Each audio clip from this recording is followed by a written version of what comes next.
everyone, Paul, International Scale Modeller. So today I got a review of Trumpeters 132 Messerschmitt B049E. It's a tropical variant, so it makes you change to see it in non-splinter camo with different colours, bit of modelling on it and what have you. I've had a look online at some completed models of this kit, and it does look to be a half decent kit. I haven't read any reviews. I always like to review kits blind, and I always like to open them on camera as well. So I've got no perceived judgment or thoughts about it. I always like to see it as it comes out of the box. So just looked at a few built models, just see what it builds up like. I built Cyber Hobby's version of the 109 in 132, and that built up rather nice. I had a few problems with the engine cowling not fitting properly. I know other people have suffered through that as well with that kit. So hopefully this will be on par, because it was a good kit, the Cyber Hobby. Like I said, this will be on par with it, or hopefully better. We'll see when we get to the review. This is February's E-Models Monthly Prize Draw prize. So some lucky person's going to win this. So if you haven't got your name down, if you get time, because we're right at the end of the month, we got to the 28th, so it depends when this video goes up. It's the 25th today, so fingers crossed it'll go up in time. Go and get your name down on the forum and get a chance of winning this. If not, you've missed out. There's always next month. That'll start up pretty soon with the next prize. So we'll get going with the review. We'll head over to Workbench and get started.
Okay then, so the box art, rather nice. It's a tropical version obviously, so it's not your normal splinter camo.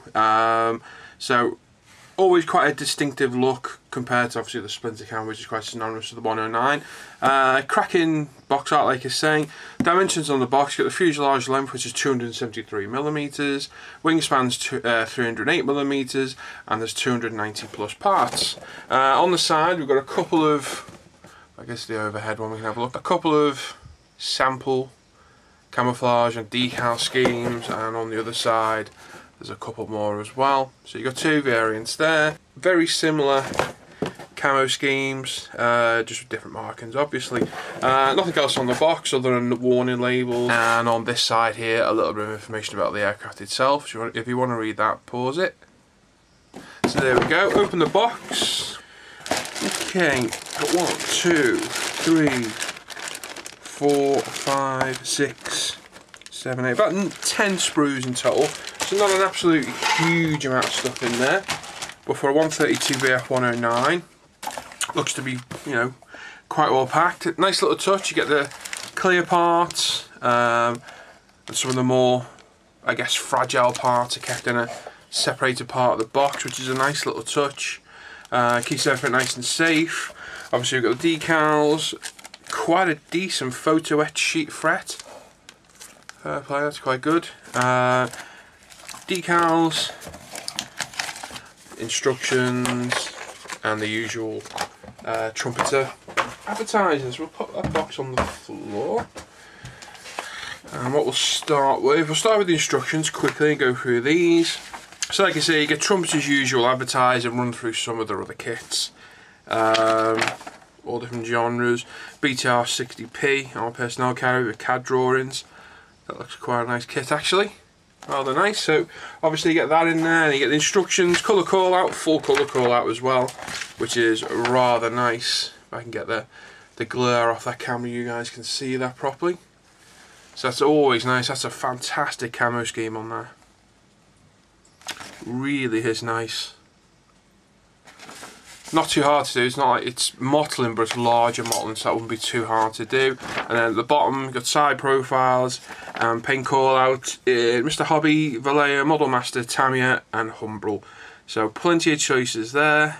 My choice out of those with Mr. Hobby Aqueous, pure and simply because they're the easiest paint to spray and also the best colour match in my opinion. So that's a nice touch.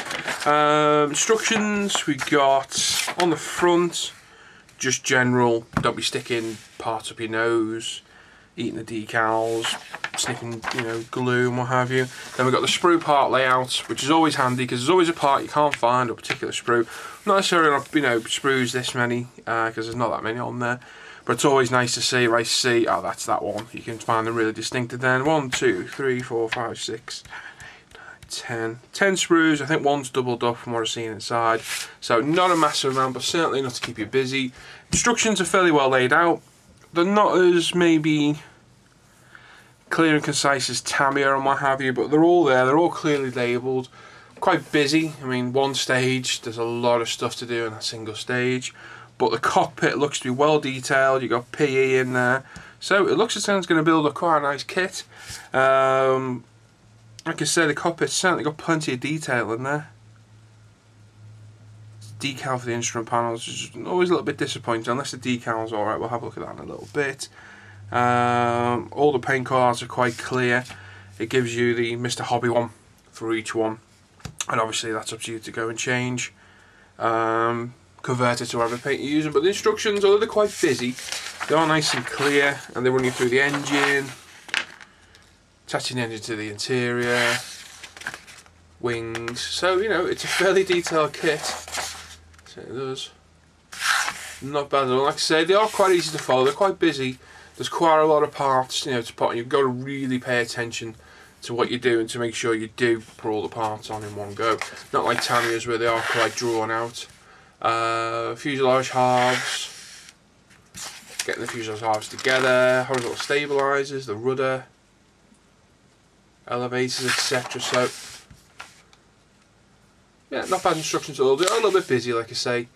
There's a lot to do in one part, but as long as you pay attention, maybe circle off the parts you've already done, you're not going to go wrong with those. So that's nice. Colour call out, nice detailed instructions to what looks like a well detailed aircraft. So there's the instructions. Right, we'll do the decals and the photo etch last. Let's put those there, and we'll start off with the first sprue we get. Nicely sealed bags, heat sealed bags, which is always a nice touch. Always good to see. And the first one we got props, drop tank, or drop tank fuel tanks, landing wheel well covers, bombs, wheels, and they look very well moulded, really nice. Props all one piece. Props not great, there's a little bit of damage at the top there, but you know, quick go over a sander. Everything else looks alright. The detail, although not maybe as crisp as a more expensive kit, I think it's a £30 kit.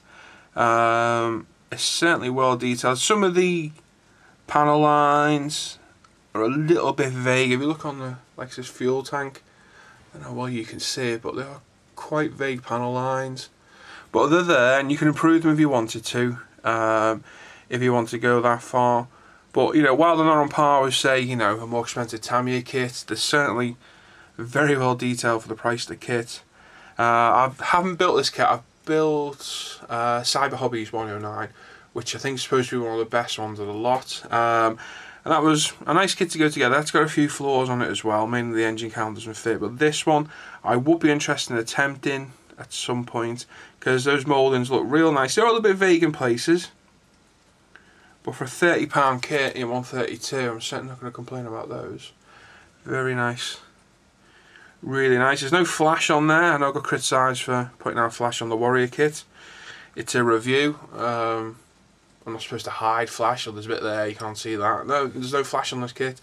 It's a review. I'm here to pick out the good and bad points. I mean, the good point of this is a £30 kit. The bad point is the detail's a little bit vague, but that's what you get from a £30 kit. It's a, you know, pros and cons. That's a review. So unfortunately, some people didn't like that, and that's the way it is. Unfortunately, you can't please everybody. But yeah, those parts look great. A little bit of vague detail here and there, but overall, very nice. Next one, we've got the upper and lower wing surfaces. Have a look at some of the panel lines now on the actual kit, and they are really nice.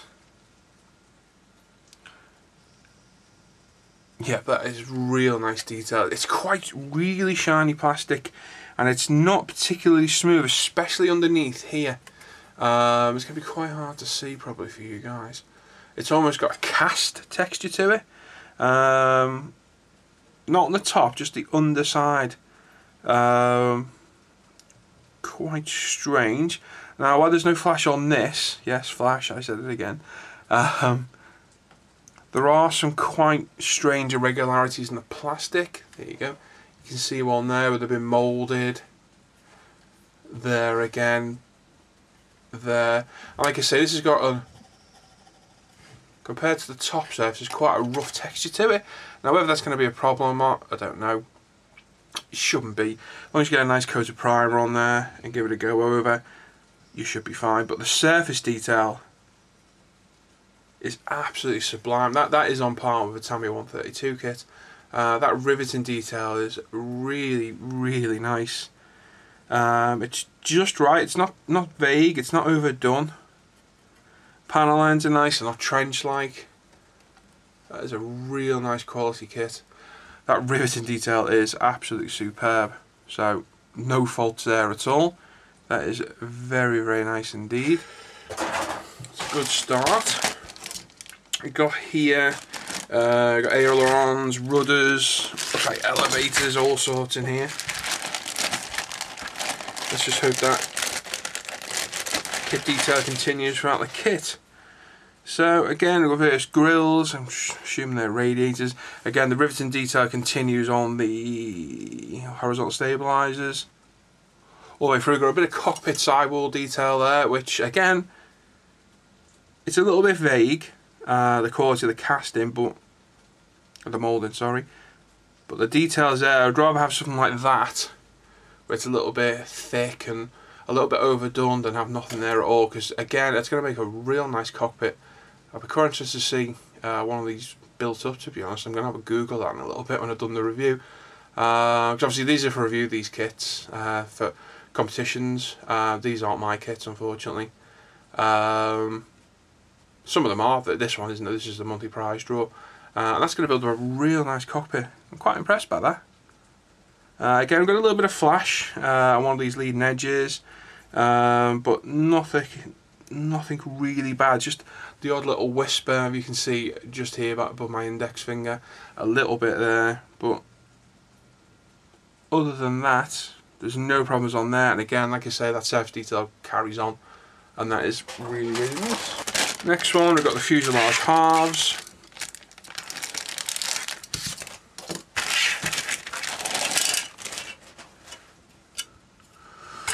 Let's come away from the sprue.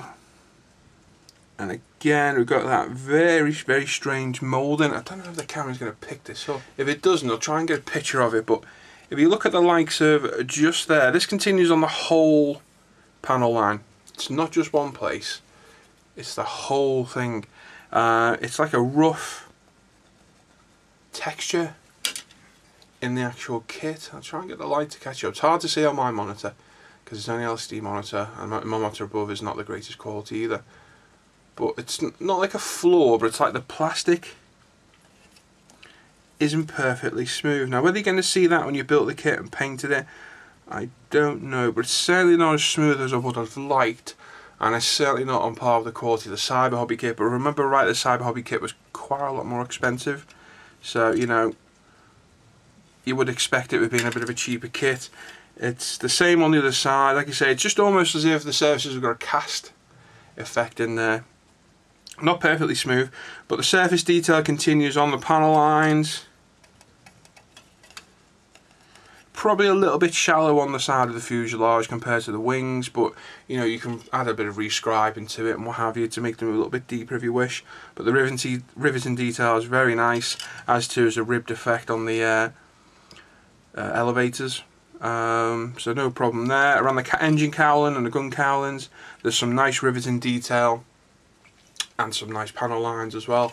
So apart from that slight rough texture, no problems there. Next up, we've got a double sprue bag which has got engine braces. I'm going to assume the engine as well. Power protected by clear plastic, which is... I'm not going to undo them. In fact, I am, because I want to see what they are. Ah, they're the wing-mounted cannons. So they're protecting a little bit of polystyrene, as well as what looks like an engine part. So we'll keep those covered up. We've already seen those. Engine parts on top. Again, fairly well detailed. I'll cover that up so the white balance doesn't keep going. Fairly well detailed. Again, it's going to build a nice engine. Now, hopefully on this, you know, you'll be allowed to display the engine, because on the Cyber Hobby one, I had to button it all up because the fit was bad around the cowling. So fingers crossed it is going to be able to be displayed if you so wish. But the superchargers there, I'm assuming these are supercharged. Can't remember them. Exhausts are actually hollowed out. That's nice. So no work needed on those. You can see them all along there, and the same along that side as well. Other parts, engine covers. Again, no real faults there at all. Some of it's a little bit softly detailed, but it's still going to build a superb 109. It really is a nice kit. I think I'll be picking this kit up myself for the price. I don't think I've ever made a tropical 109. I've made plenty with splinter camos. I've never ever made a tropical version, so I think I'll be picking this kit up myself. Definitely, because that detailing for the price is really, really good. Can't fault that at all. So that's going to build quite a nice engine. Next up we have cockpit controls, instrument panel. Oh, that's better. So you've got the decal, and you've also got the raised and lowered surfaces on there. So a little bit of paint work, a little bit of dry brushing. You could paint that rather than putting the decal on, or you could go and buy an aftermarket set for it and add it, you know, on yourself, so it looks a bit more interesting. And again, all the various controls, boxes, the seat. it's fairly well detailed. Floor pan, very, very nice. The control stick, again, really nice. No complaints there at all. That is going to make one hell of a nice cockpit. For kit parts, they are rather nice, I have to say that. The only thing maybe needs changing, if you're that way inclined, I probably will be able to just dry brush it and hand paint a few details on. Or if the decals are okay when we get to it in a little bit, maybe you can put the decal on. We'll see when we get to it in a minute, but no problems there. Like I said, it's going to make a rather nice cockpit. Right, last few sprues. In this one we've got nose cone. There's 2 little sprues in this one. So, bit of a random sprue. Not sure why we need all this for this, but never mind. So we've got what looks like I'm going to say a radiator, but there's only one. So it must be the front cowling one. Yep, it must be. Nice surface detail on that, if you can see it. If I can get the camera. There we go. So it's got some real nice surface detail on that. So again, you're not really going to see that other through the little gap in the cowling. Intake. Again, nice riveting detail around the edge. There's no problems there. Nose cone. A little bit of a, don't know what that was on there. See the black? No idea at all, but again, the riveting detail is quite soft, as are the panel lines, but you know, if you wanted to, you can add to that, no problem at all. So again, bit of a random sprue on all this, but at least that's well protected, so no problem there. And then this one, we've got the rear screens for the canopy, so you obviously got a choice of 2, and again, no problem there at all. Again, nice to see little parts like these have their own sprues. Always think it's a nice touch, because you know everything's going to be okay. They're not going to get damaged. A little bit loose, probably done with another sprue gate at the top here to hold this. This one's a lot better, but at least got the protection of the sprue in there. So what have we got next? Right, we've got various clear parts, and we've got some rubber tyres. So again, the detail on those is rather nice. They've got tread on them. So you've got 2 fronts, 1 rear. Barely any seam line on there, which is good. That's very handy. So not much cleanup required there, a little bit and you're done. And again, put them in the freezer, get the rubber nice and hard, and away you go, you're sorted. So again, not bad for kit parts at all. And the rear one, again, it's got the tread in there. So again, there's virtually no cleanup on that one at all. A little bit of rubber flash inside, but as soon as you pop in that wheel, that's going to hide all that anyway. The decals we'll go through in a minute. We'll go through the photo etch first, which quite a lot, and it's quite chunky as well. That's got a good heft to it. A nice thick cardboard to protect that as well. Get a bit of glare. Sorry, we're going to get a bit of glare now for the camera. So you got various grills. Foot pedals, the seat belts are in there, straps, quite a nice bit of photo etch, and that's a heavy fret of photo etch. It really is. If I bring her up about losing all the white bands, I'll be quick with this. It's got harnesses, grills, just a wheel for the rudder, I'm assuming that's what it's for. There's a plastic one in the kit as well. Foot pedals, various spars, I'm assuming, strengthening spars, straps at the bottom, and that is a hell of a thick sprue of photo etch. Again, the seat belts, you're best off with these and kneeling them, which, you know, run them under a jet lighter for a second just till they discolour, and that makes them a lot more moldable, you know, so you can move them around and what have you. But quite a bit of photo etch in there. It's going to keep you busy for a little bit and add quite a bit of detail to the kit. And like I say, it's very thick photo etch. So you shouldn't have any problems there. There's some real nice detail on those. Sorry, clear parts. Forgot about the clear parts. Get to the decals in a minute. So we've got the main canopy sections, which don't look to be too bad. There's no distortion in there. No, they're really well made. Very nice. Those seam lines, nice and clear. As you can see, if I get the camera around. Obviously from this height on the workbench there's a bit of magnification, but if I put it next to one, it's not that bad at all really. But they are nice and clear. Clean them up, dip them in clear if you're that way inclined. I never ever do, never have, especially on parts like that. I mean, there's a little bit of, it's not the perfect casting, but it's certainly nice clear parts, not much cleanup required, and also one of the screen surrounds there as well. So no problems with the clear parts. Overall this is looking to be a damn nice kit. Like I say, I think I'll be picking it up myself. Last bag of clear parts, then we're on to the decals, and that's it, we're done. So again, no problems here. There's a little bit of a scratch on there. You know what, I'm not even sure what these parts are for.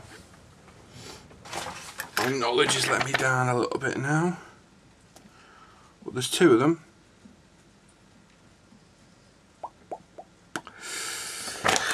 So, where do they go? I have absolutely no idea. Ah.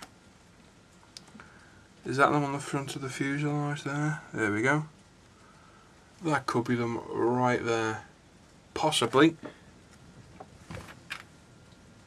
Although I don't know. If anybody knows, shout out in the comments, let me know, because my knowledge has just let me down there. And I do know a fair bit about the 109. But I obviously do not know that. So, anyway, whatever they are, they're nice and clear. There's a few marks on that one, in fact on both of them. But depending on what they're for, you can always clean that up with, you know, a polisher or a buffer to repair it if you want.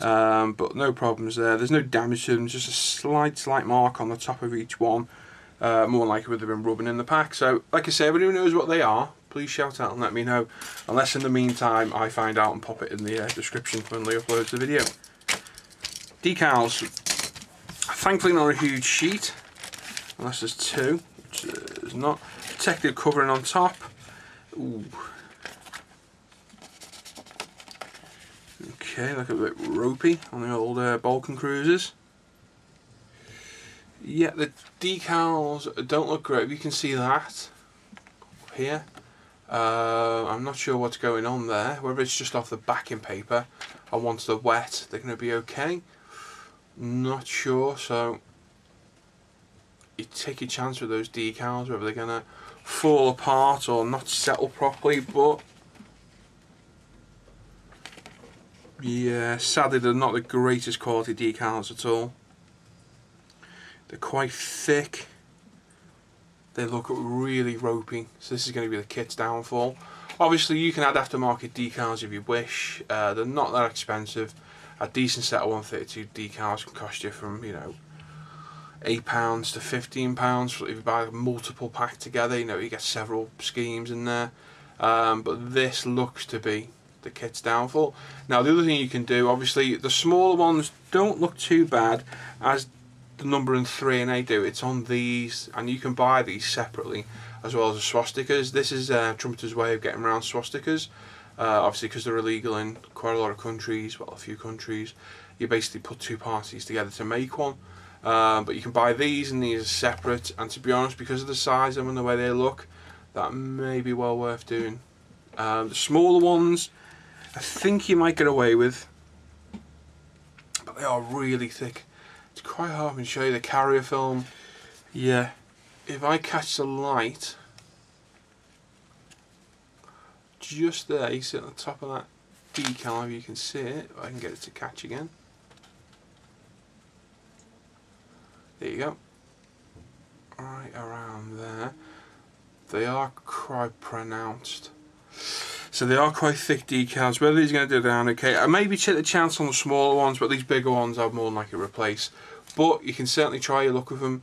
That marking on top, maybe just off this paper, where it's imprinted itself kind of thing. But on the plus side, at least it's got the paper on there to protect them. But this is going to be the kit's downfall, the decals. Like I say, whether they go down okay, I don't know, and that's a chance you take building it at the end of the day. But there we go, it looks a half decent kit. I think I'll be picking one up at some point because it doesn't look bad at all. So, like I say, this is this month's February's prize draw. So get your name down in the forum and you stand a chance of winning it. So there we go. So there's my review of Trumpeters 132 Tropical 109. Hope you like what you're seeing. Thanks for watching, and I'll catch you guys on the forum.